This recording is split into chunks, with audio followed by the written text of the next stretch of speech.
Hello, good day. Please introduce yourself. Good day, Mom and Sir.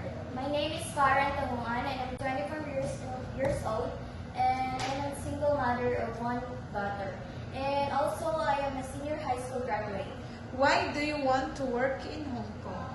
I want to work in Hong Kong because it's near in the Philippines and also to save money for my future of my daughter.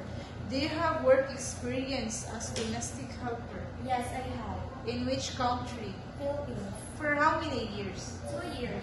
Alright, tell me your duties and responsibilities here in Philippines. My duties and responsibilities here in the Philippines are cooking, cleaning, washing, and ironing clothes. Did you take care of a baby and child?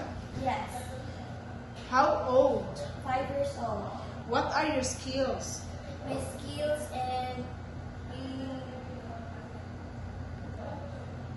tutoring the kids and cleaning the house. What are the traits of a good domestic helper? The traits of a good domestic helper are caring, loving, and hardworking. Lastly, what is your message to your future employer? Hi, Mom and Sir. I hope you will choose me as your domestic helper